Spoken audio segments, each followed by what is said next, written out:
I want to welcome you to the 2023 Riverview Meet the Candidates Night, sponsored by our good friends at Go Big Multimedia Group and the Riverview Register. So let's give them a big round of applause.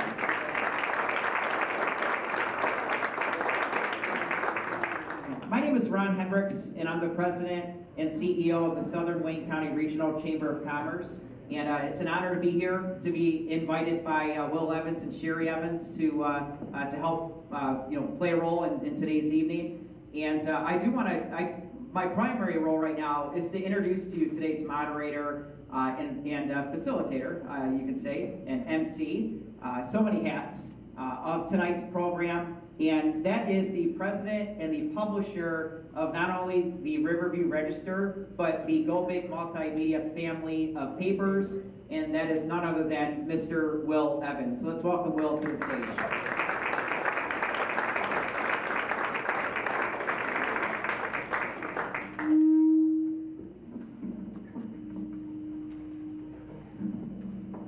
Good evening, ladies and gentlemen. As Ron said, my name is Will Evans, president and publisher of Go Big Multimedia, and I thank each and every one of you for coming out tonight, especially the candidates. The candidate questions have been submitted to us via email, United States Post Office, and personally delivered to our office. We have had many questions, and they will be asked individually to each candidate, which we have chosen this format just like our successful Meet the Candidate Forum 2 years ago. Another way of doing the question and answer forum is the same question is asked to all the candidates. Well, the first candidate asked must respond immediately, and all the other candidates then would have additional time to think of their answer. I personally don't believe that that is fair to all concerned. For each candidate, they will have 2 minutes for opening comments. They will be asked an equal amount of questions with a 2-minute time limit for their answers, excluding yes or no questions. They will have 3 minutes for their closing comments.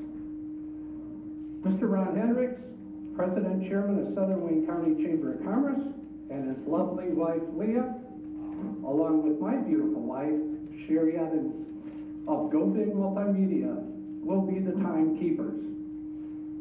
With 15 seconds left, they will wave the American flag, and at the end of the time, a bell will ring. Candidates, please do not continue after the bell.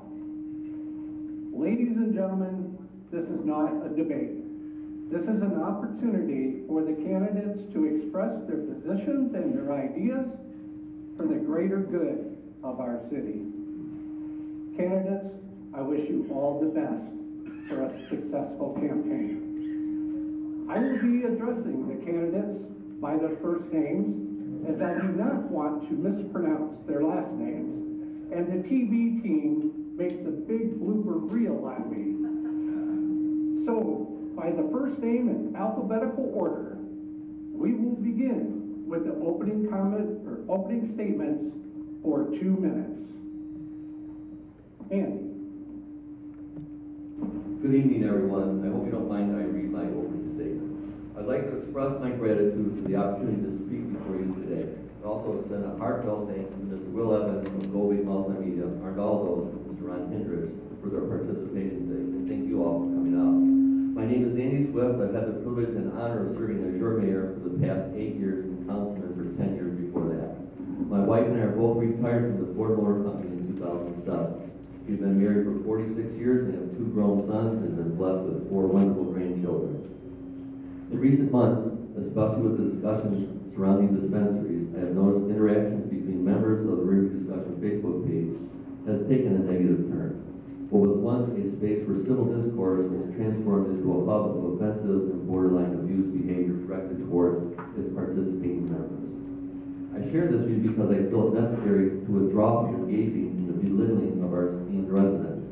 Whether you were in favor of dispensaries or against them, you all deserve far more respect than was often shown in that group.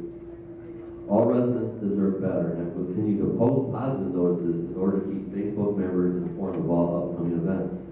I'd also like to take this opportunity to encourage anyone who wants to reach out to me via phone or email if you have any questions. I was recently brought to my attention that about a year ago, I stated this would be my last term. At that time, I genuinely believed it would be. However, since then, we faced challenges as the county rejecting our landfill expansion and our city manager retiring. I felt compelled to stay and help navigate our city through the forthcoming challenges. Looking back, I firmly believe that that was the right decision. We have appointed a new assistant city manager, landfill director, as our new city manager, giving us a new landfill director. 15 seconds. Well, Riverview is more than just a space between Wyandotte and Trenton. We have 3 square miles of unique homes, businesses, and churches. All its uniqueness is what Riverview is all about. With all that being said, I eagerly anticipate your questions. Thank you, Andy. Chuck? Is it okay if I stand? I don't see well, and I want to see everybody up there. My name's Chuck Norton. I'm a resident of Riverview for 31 years. I've had the pleasure of serving on council for the last 3.5, getting ready for 4 years.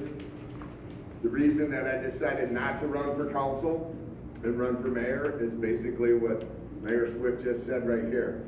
We're going to end up being a city without a landfill. I didn't bring a prepared speech.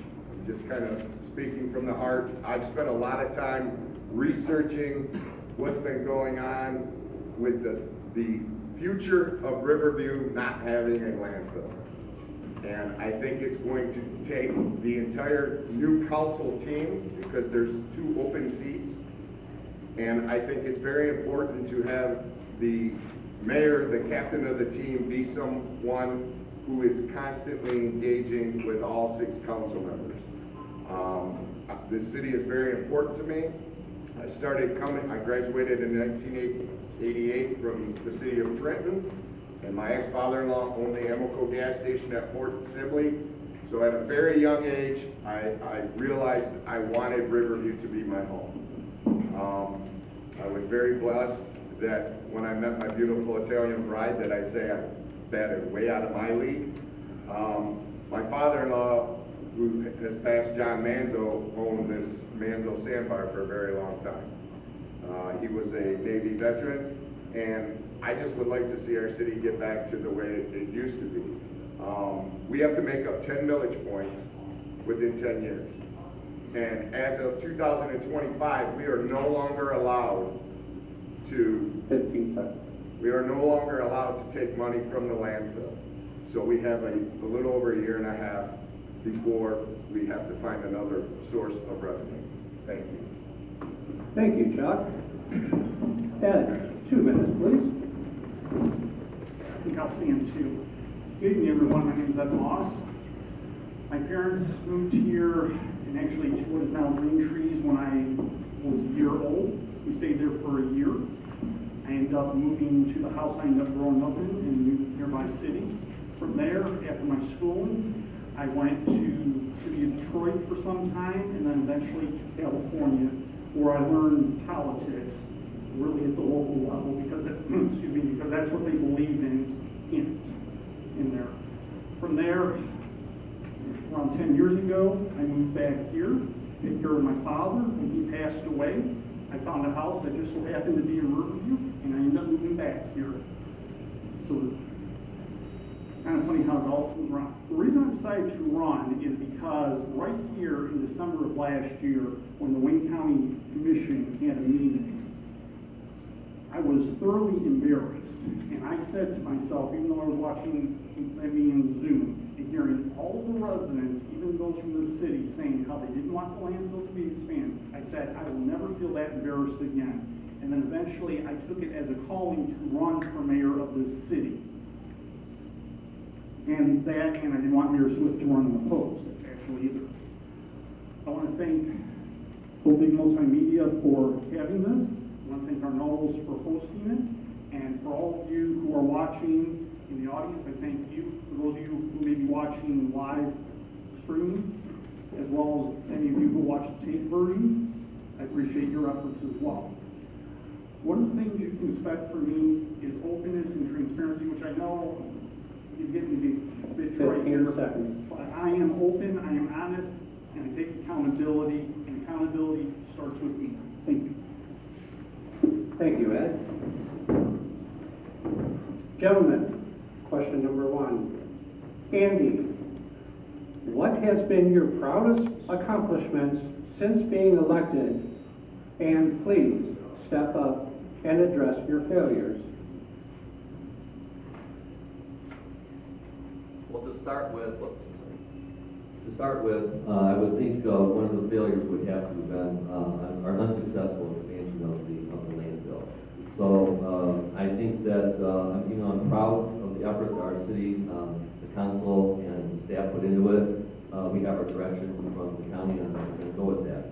I say that first because I like to finish with good news. So some of the accomplishments we've had over the last several years, one of the biggest ones would be working with Councilman Trombley and Mayor Pro Tem Workman and getting a contract with DTE to build a gas plant at our landfill. That gas plant, when completed later this year, once it's fully functional, will provide the city of Riverview about $400,000 in royalties. So I think that's one of the major accomplishments. Another good one, I think, is the contract we have, not going to say too much good about the moderator, but the contract we have with the Riverview Register. All of our programs have exploded exponentially in attendance with all the word that gets out, the good news from the newspaper. A couple other things real quick. We restored the Summerfest. We reinstated concerts in the park. We now have concerts on the course. Exponential growth in our tree lighting ceremony. But another big one is also the Riverview Invitational Golf Outing. That golf outing provides income for the improvements we've done at the landfill. At the golf course. We did about $500,000 improvements a few years ago, and since then, the rounds of golf, I believe, have gone around 30,000, over 50,000 rounds a year. I don't think there's open tee time the rest of this summer. So it's one of the few things, and one I'm so proud of, Riverview does have one of the lowest millage rates for a city inside of Wayne County other than a township. So we got that going for us. And a few other things would be 15 seconds. the tree lighting ceremony, that we've grown that exponentially. We've added a fundraiser for student scholarships in the state of the city. So all those things are working out.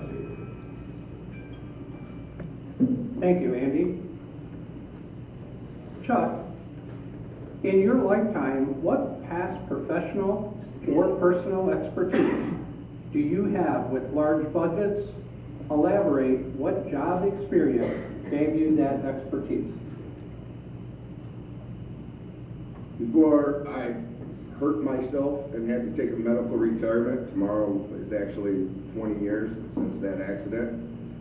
I worked for a very large Tier 1 supplier, and one of my many duties in that facility was a Six Sigma problem solver. I went to manufacturing plants that company owned throughout the United States, and I would put together a team of people.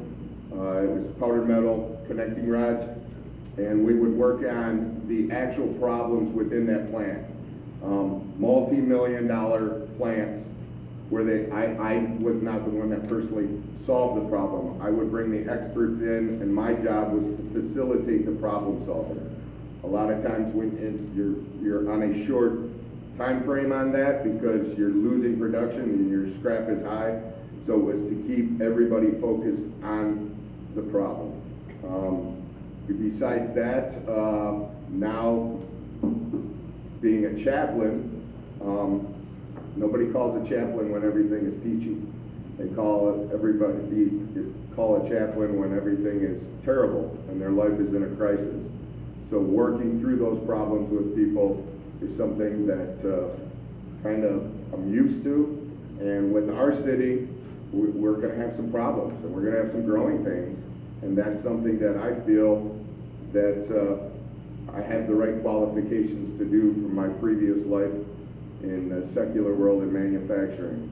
I do want to take the time to say that I am very happy where the 6 of us council members are. I don't think we've ever worked as good as we are, and I'm sad that not everybody's going to be on the same team. but I'm excited about a new future. Thank you, Chuck.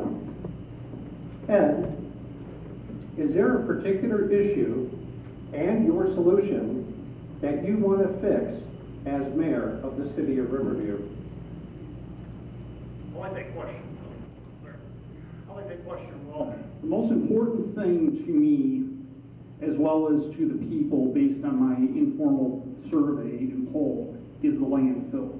We have got to get past the landfill and its closure and wean ourselves off of it in order to move forward as a city.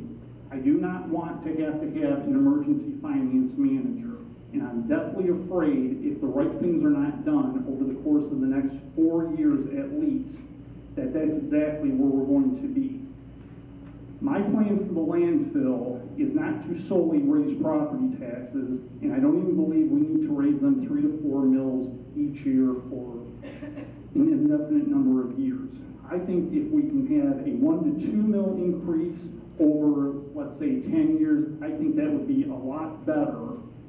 And I don't know if the numbers are going to pan that out, but from my calculations, and from what I heard from our city manager, Jeff Dolbeck, they would. But I do not solely, and I think it's totally and completely unfair to burden the homeowners and other property tax holders for this when we can make reductions where we need to and elsewhere. Thank you. Thank you, Ed. Andy, recently it was posted on social media on all of the committees and the meetings that you attend, either as mayor/resident or on the behalf of city council. Of those meetings, how or do you communicate the outcome of those meetings with the city council? Can you give an example? Excuse me, it is true, I do attend an enormous amount of meetings inside and outside of the city. As members of the Chamber of Commerce, the DCC, and SEMCOG, it requires my attendance at those meetings to participate. Most of the time, they need some input from myself. Now, not all those meetings result in some type of action being taken, but if there is action as a result of that meeting, whatever that action is, it's published by the appropriate body, be it the Chamber, the DCC, or whatever. There's not normal updates from me on a daily or weekly basis to council, and I don't get the same reports from council either. That's never been the practice, but we do have study sessions where that information is discussed, so there are updates done there. And I'll say that the latest example is I sent an email, it must have been a week and a half ago, 2 weeks ago, where myself and the city manager had a meeting with an official from Wayne County. And that meeting's intent was to ask the county on behalf of us, the city, to waive the tipping fees that we send them. We send them roughly $600,000 or $700,000 a year in tipping fees. And they offered to help us since we didn't get the expansion, so we're doing our best to take them up on that help, and that was the latest update I sent to council. Thank you, Andy. Chuck, you have publicly stated on several occasions, both prior to being elected to city council and while serving on the council, that you personally were not in favor of expanding the landfill.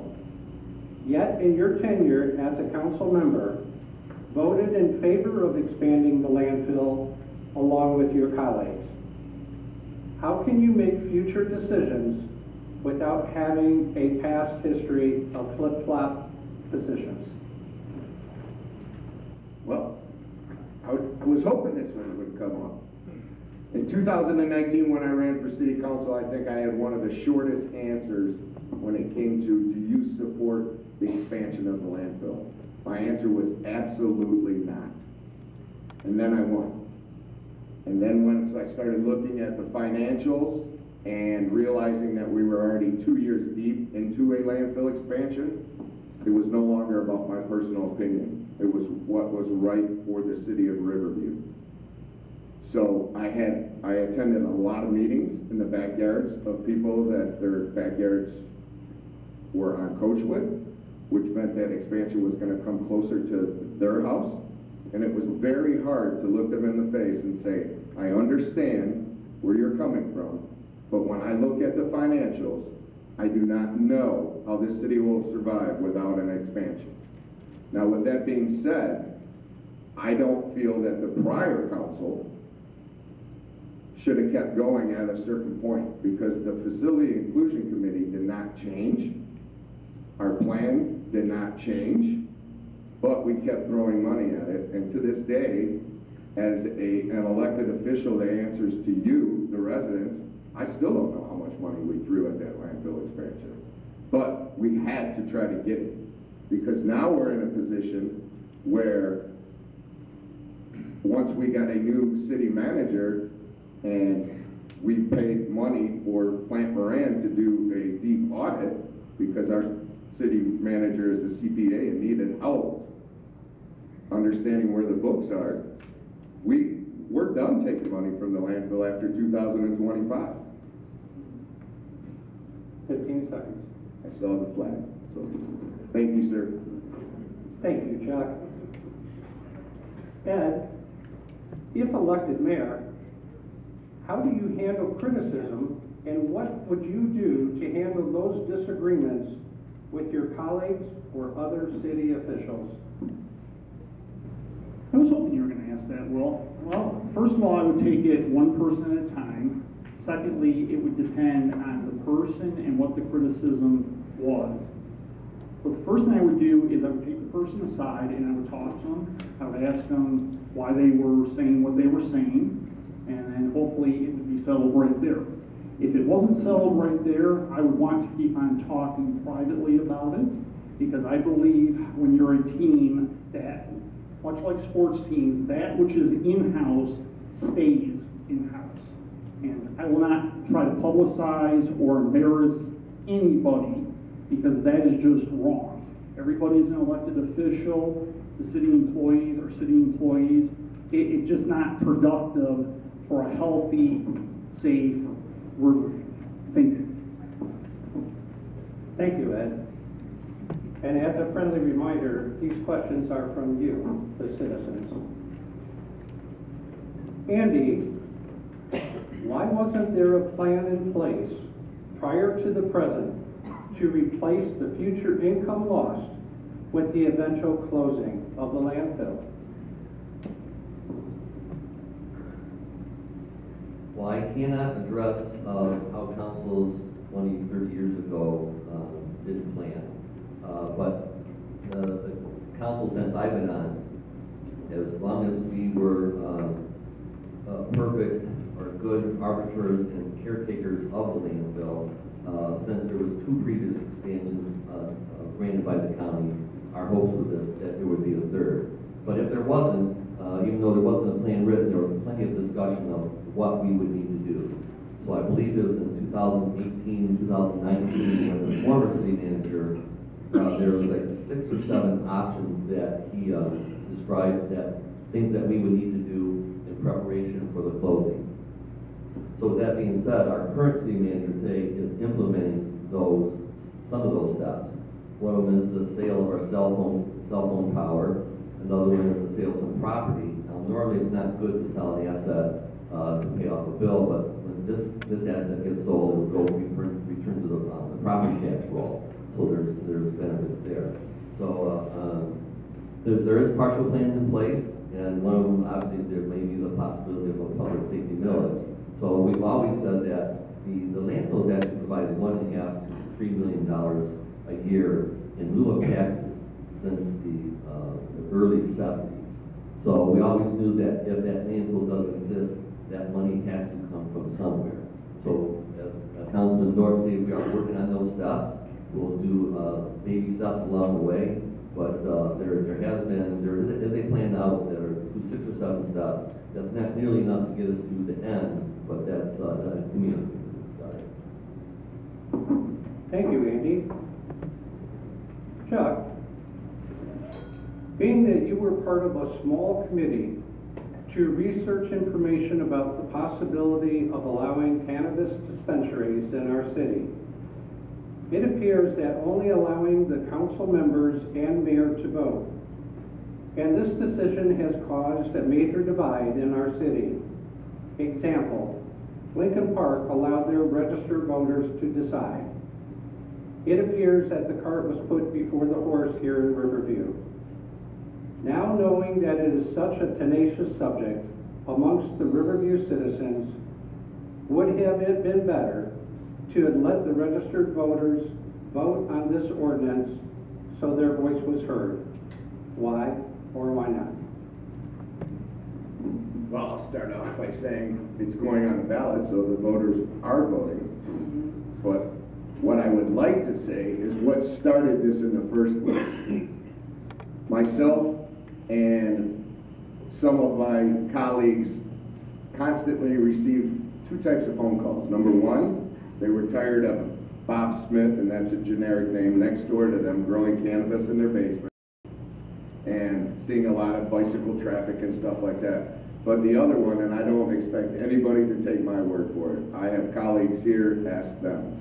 We received phone calls and conversations out in public that said, why do I have to drive to River Rouge to buy my cannabis? If you don't address this, we are going to get a petition and put it, a ballot initiative to put it on the ballot. Now, if that were to happen, then from what I've understood from our legal counsel, we wouldn't have a way to touch that ordinance for 2 years. So that's what the reason why we started this. Now, when we talk about not giving it, you know, an ordinance, that's what we're elected to do, is to create ordinances. We're celebrating a 100-year anniversary of our city. 1923, Riverview became a village. Okay, and then sometime in the 50s, it became a city. Prohibition of alcohol ended in 1933. We checked with our city clerk. There was no ordinance to allow liquor stores, saloons, whatever they called them back then. That was something the elected officials did. We have had a resident put it on the ballot, so ultimately it's going to go to the residents to decide, and I'm sure there'll be many more ordinances in the future that you're going to vote on. Thank you, Chuck. Ed, you have publicly spoken and questioned the ability of our police department to enforce the current ordinances pertaining to the public parking on city streets.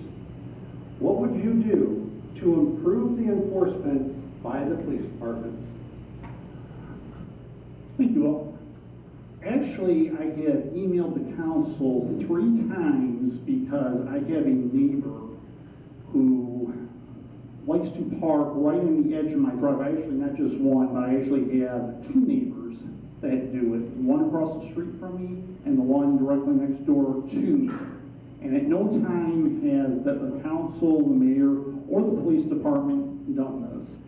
So if I understand your question correctly, Will, what would I do about it? The first thing I would want to do, whether I become mayor or not, is to get an ordinance passed that would move vehicles a certain number of feet from the curb so that I could back out of my driveway and egress and ingress my house the way that I'm sure everybody else in Riverview does. Nobody should have to put up with this. I've had to put up with it for way too long. It's not fair, it's inequitable, and frankly, it's residential abuse. Thank you. Thank you, Ed. Andy, why did the former city manager and the finance director leave so abruptly?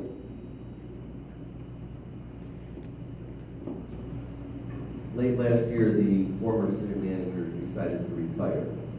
I can't speak for him of why he retired. Maybe he found a better offer, maybe he felt the job wasn't a good fit, but maybe he just felt it was time.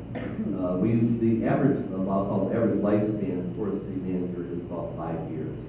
And with, we used to have Councilman Dean Burton was our city manager, I think more for 10, and that was just an outlier. But most of the time it's 5 years. And our former city manager was the city manager for almost 9 or 10 years. So that's not uncommon. reason why the finance director left, I don't know. He did not give a reason on his resignation. But what is common, I think, in the business world is when a CEO of a company, they build some really good relationships with their direct reports. It's not uncommon for some of the direct reports to leave when their leader does. So it's not common for that to happen. And I guess if you really need to know, you have to ask both of those gentlemen. I'm not at liberty to say. Thank you. Thank you, Andy. Chuck, when you initially ran for council, you stated in the Riverview Register that you would work on getting new businesses in Riverview. Besides dispensaries, what businesses have you brought to our city? When it comes to bringing new business to our city, I don't think there's anything one person can do. I tried to help get Arc Hobbies into the Bacchus Strip Mall. But as far as that, there isn't really any.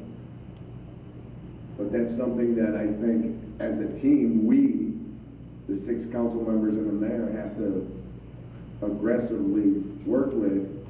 And I think the one thing that would help that from 3.5 years experience is we need to have a community developer here more than just 2 days a week.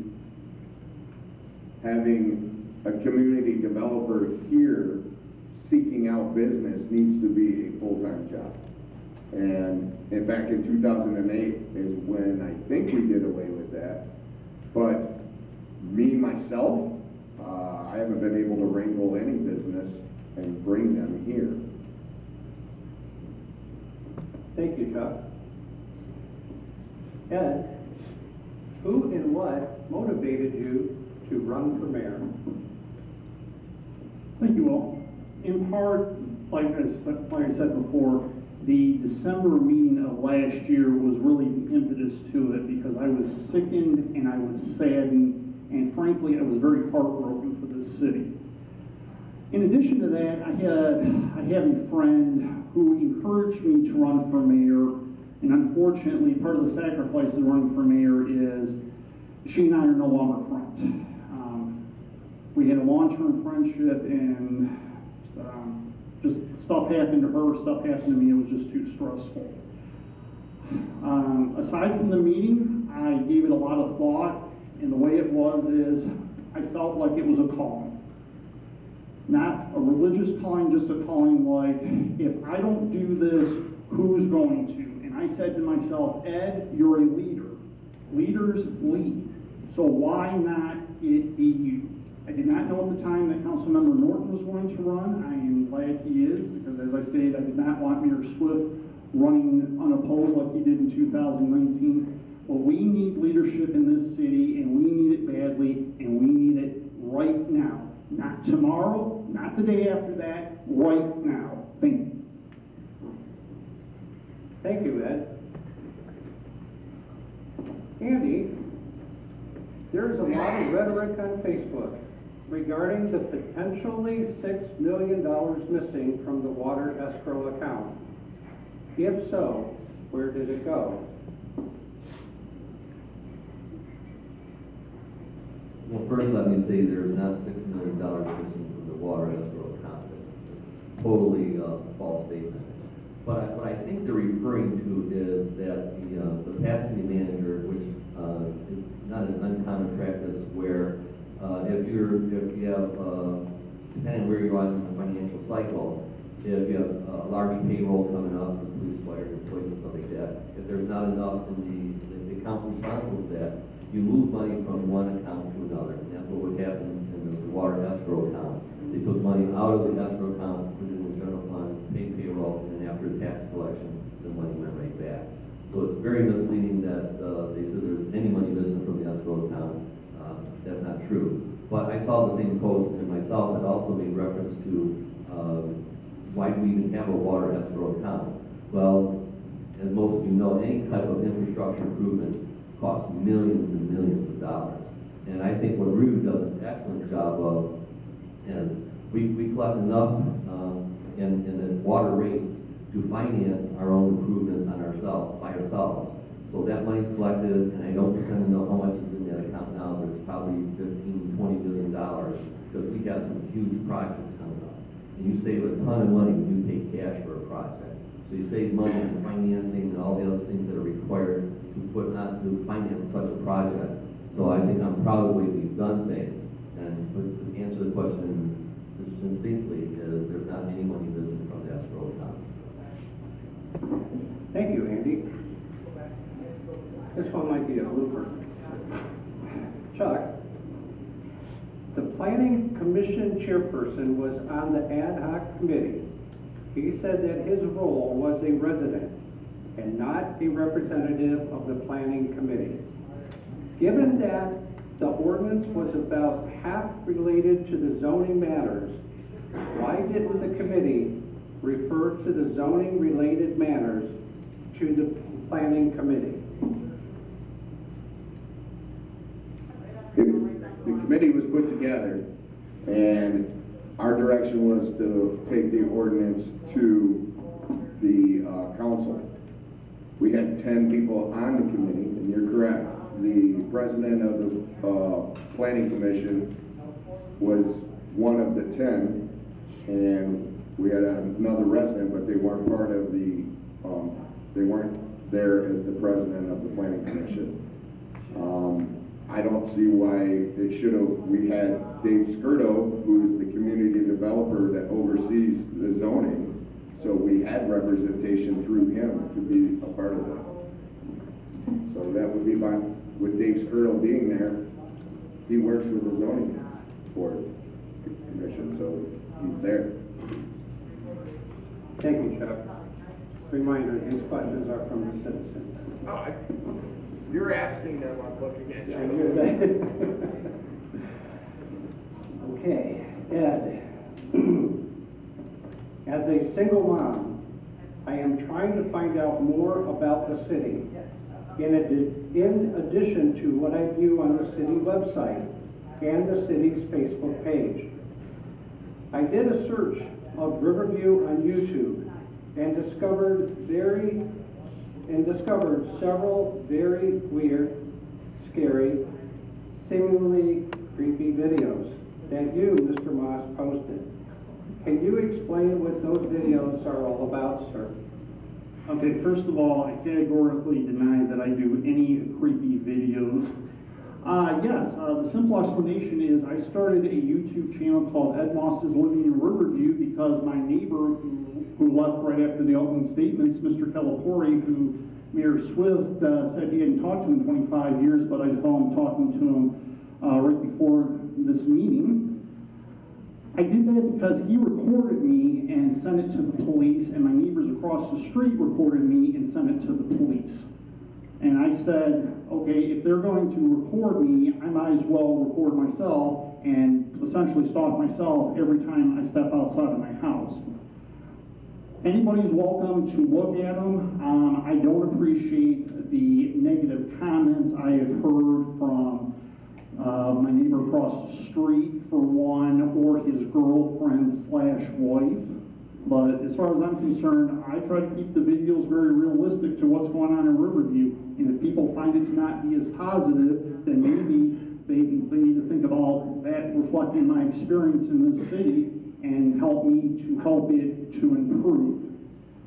That aside, I believe that 52 subscribers and almost 60,000 views on this channel speak for itself. That's better than I've done any other channel by far, and I haven't had the channel not quite 3 months yet. But you know what? I'm proud of the channel.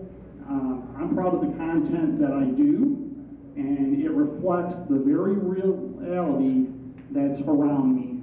And I can't help what others do to me, but that channel is very accurate of my Riverview experience. 15 seconds. Thank you, Ed. Andy, what did you mean when you said at a recent council meeting that you will be having a high-profile campaign? I believe what I said at the council meeting was I'm going to run a higher profile campaign. And what I'm referring to is, as has already been stated, the last election I had no competition. So any campaign this time is going to be a higher profile campaign than I've been used to in the past. So, but I really think that of any of the candidates up here, whoever is the most effective in getting their word out, either be it through social media, the printed, through ads, postcards, flyers, whatever, whoever's the most effective getting their message to the people and educating the community on all the positions we are part of. It doesn't matter if it's dispensaries or landfill or, there's a myriad of issues that we have to deal with. So I think whoever's the most effective in getting that word out will be the most successful. I hope that answers the question. Thank you, Andy. Chuck, regarding the land preserve, this council was the first council that failed to get an extension in 55 plus years. Why do you think it failed? If you were mayor, what would you have done differently? But we don't know who writes these questions, but I don't think this was the first council. The first time we went for a landfill expansion was in 2017, 2 years before the current council that we have now. So going back to what I would have done differently is have a plan A, B, and C instead of saying, well, let's go at it again and say we're going to move the entrance to Allen Road, or let's buy $550,000 worth of property and try to convince them to do that. After the first no, go back to the drawing board. I think we should have came up with new blueprints instead of just going at it for a second time. The second time was, I'm guessing, in 2021 because we did it on Zoom, so that would have been maybe in the heat of COVID. And then the last time, like Mr. Moss said, that it was here in this room in December, but the council knew that Sunday night that they were going to say no. So, but there really wasn't much change in between 17, 21, and 22. I think at some point we should have gone back and did something other than PR. And I think the thing that all of you in the audience that are Riverview residents need to know, how much did we spend on trying to get that landfill expansion? I mean, we needed it. It's going to hurt us because we have till 2025 and the money's gone. So we have to work quickly and together, residents, small businesses, elected officials, city employees. Thank you, Chuck. Ed, if elected and the situation arises, where would you look to go to make budget cuts? What areas would you not consider?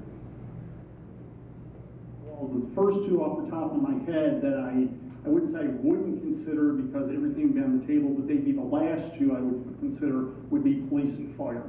We don't need to compromise the city's safety. That's very important to the public, and I understand that. And if I understand the first part of your question, it's where I would make cuts. Is that correct, Will? Repeat the question, sir. Hold time, please. If elected and the situation arises, where would you go to look at making budget cuts? Okay, thank you, Will. Okay, where I would make cuts would be in any of the non-essential departments or the ones we really don't need as badly. I would say recreation might be one of them. I would consider all options. I would research it thoroughly before I did make any cuts, because any cuts you make are important, and that's not just true of me, that's true of anybody. So I would be very reluctant to make any cuts, but if we had to, I would start with the non-essential departments first. Police and fire would be absolutely last on my list. Thank you. Thank you, Ed. To all the mayor candidates, the following will be yes or no questions. Number one, in the city of Riverview, a strong mayor could make over $130,000 if elected as mayor. Would you ever vote to be a strong mayor? Andy? The short answer is no. Thank you, sir. Chuck? No. No, absolutely no. Thank you, Chuck. Ed? No. Thank you, Ed. The second yes or no question. As a reminder, this is part of the question, and as a reminder to the registered voters of Riverview, in the upcoming primary regarding the dispensaries, by voting yes means no. You do not want the ordinance for the dispensaries. By voting no means yes. You do want the ordinance for dispensaries. Candidates, how will you vote in August? Yes means no for the dispensaries, or no means yes, you want the dispensaries. Yes or no? Well, the short answer is I'm going to be voting yes. Thank you, sir. Chuck? My answer is not short, it's no. Thank you, Chuck. Ed? My answer is yes. Thank you, Ed. Third question.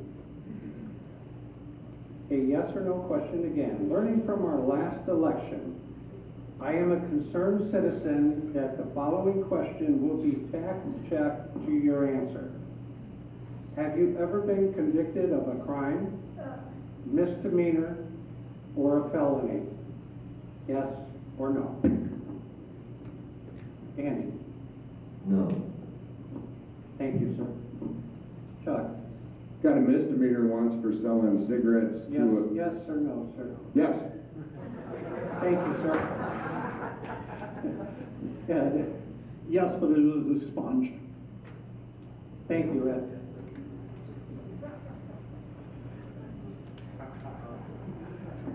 Gentlemen, it is time for your closing statements. And in alphabetical order of your first name, again, Andy, 3 minutes for closing statements. I'll first start with, don't think this isn't sincere, but I just think the closing statement is very important, and I think there's a lot of information to get in.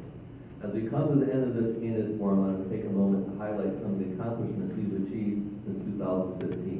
These accomplishments reflect our dedication to building a prosperous and vibrant community. One of the notable achievements was a partnership with Councilman Trombley and Councilman Workman to contract with DT for construction of the gas plant at no cost to the city.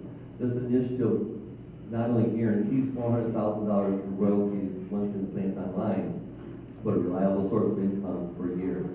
To keep the community well informed, we brought in the Riverview Register, a community good newspaper. This publication has served as a valuable resource for sharing local news, school events, and stories, strengthening our sense of community and increasing participation in our events exponentially.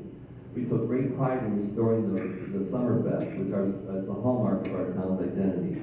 Additionally, we reinstated concerts in the park, including a new concert on the course, providing residents with enjoyable, engaging summer entertainment. Through successful partnerships and collaboration, we were able to construct the Caesars Pavilion in Young Patriots Park at minimal cost to the city. This beautiful addition has enhanced our park facilities and provided a space for community gatherings and events. And I was lucky enough to perform 2 weddings there, and we owe a big thank you to Rico and Mike Caesar for their help with that. Our efforts to engage community have yielded positive results. The annual tree lighting ceremony has experienced exponential growth, creating a joyful and festive atmosphere for all to enjoy. We also initiated a Mayor's Gala, a fundraiser aimed at increasing the use of Young Patriots Park for various events and fostering community spirit and support. Sports and recreation play an integral role in our town, which is why we invested $500,000 at no cost to the residents in improvements to the Riverview Highlands Golf Course through the Riverview Highlands Invitational. This initiative has enhanced facilities and experienced residents for visitors alike. To ensure the safety of our community, we made the necessary decision to convert the Riverview Fire Department from part-time staff to full-time. This step has strengthened our emergency response capabilities and increased our residents' peace of mind. Looking to the future, I propose a tax increment finance district. This innovative economic development tool captures any tax increases resulting from new development, redirecting that revenue to subsidize further growth enhanced within our community. These accomplishments are a testament to the dedication, collaboration, and forward-thinking mindset that define our community. I sit here today grateful and humbled by your past support and inspired by your commitment to making our small town the best it can be. As our new city manager says, Riverview is Wayne County's biggest small city. With your continued support, we will build upon these achievements, shaping a bright, prosperous future for our town. Let us embrace these opportunities that lie ahead, working together to overcome the challenges. On August 8th, vote for family, vote for me. Let's keep Riverview strong. Thank you. Thank you, Andy. Chuck, 3 minutes, closing statement, please. I've enjoyed my time on council. It would have been very easy for me to run as council again, but where we're headed, I feel we need a leader that is totally engaged with the council members. If I am blessed to become mayor, the first thing I will do is provide a Google Calendar to all of the council so they know who I'm meeting with on the behalf of the team. The other thing I would like to do is on a regular basis get the residents, the business owners, and council together and do brainstorming sessions on the upcoming years without a landfill. The one thing that I would like to say, I took some notes here, when it comes to the water fund, the mayor is correct. When we got a new city manager, he actually approached some of us and said, did you know that $6 million was transferred out of the water fund? And we all looked at him the same way and said, no, we have no idea what you're talking about. When we talked about that in open session, and you can go back and watch, the Monday that we talked about that, the finance director resigned that Tuesday. So I don't know if that has anything to do with it, but it just seems kind of odd that those kind of things happen. My whole thing that I ran in 2019 on, I want to be there for any resident. It's caused problems within my marriage because I answer my phone, even if it's 9 o'clock at night. I try to have a 100% success rate when it comes to working with the residents.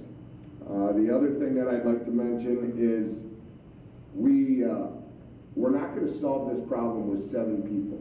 We're going to solve this problem with working with our business owners, working with our residents, and being fully transparent. Yes, that's a word that became very popular after 2019. But one thing that I do not want to see in the future is when a council member like myself or Councilwoman O'Neill asks somebody on the landfill committee what's going on with the gas plant, and we're told we will fill you in when the time is right, because that's what we were told. And then as I have built my relationship with Councilman Workman, he actually, when I brought that up to him, he said, I understand where you're coming from, Chuck, but we were afraid you were going to go to Facebook and share that information. I'm intelligent enough to know what an NDA is. 15 seconds. So those are the things that I want to stop. When you're on a committee, it doesn't matter if you're the mayor or one of 6 council members, everybody knows what's going on. And if you're not familiar, Thank you, Chuck. Ed, 3 minutes, closing statement. Once again, I want to thank everybody who's appeared here for showing up, as well as anybody who's watching live or will watch the tape version of this. It's very important in the next 4 years. We do need leadership, we need openness, we need transparency, and these are not words to be taken lightly, for sure. With that having been said, it's up to every resident to think about this, and I would encourage everybody to think about the next 4 years. We need to wean ourselves off the landfill. We have a ballot proposal in August that's going to affect this city and could affect its image for who knows how many years in the foreseeable future. But when it comes to leaders, I have led several businesses successfully, I can work with people, no question about that, and we can make this city better than it is right now and better than it's been in quite some time. If you want a leader, I am the person to vote for. I am not a politician. I am somebody who cares about this city very, very much so. And I would encourage you and challenge each of you to find 5 friends and tell them that no other person will do, that Ed Moss is going to be the mayor of Riverview, and he is the man for you. Thank you. Thank you, Ed. Ladies and gentlemen, we have had many questions sent to us, and in the coming days, depending on what side someone takes, I'm sure that I will be darned if I did or darned if I didn't to ask someone's questions. But we only had so much time. Tonight, I did my best to be a very fair and neutral moderator, so all of you can learn more about them. The Riverview Register paid for and sponsored this event tonight for you. We do our best to bring you the good news of Riverview with the city events, citizen accolades, clubs and organizations, school information, triumphs of the students, and much, much more. It takes a village in our office to publish your city newspaper. We have a very professional staff that I would like to thank them for all the hard work that they do to bring to you the Riverview Register. We wish all the candidates a successful campaign. Ladies and gentlemen, I hope that you have learned more about your candidates tonight, and I thank you very much for spending some time with us. The next session will begin at 7:30 for the candidates for council. Thank you again.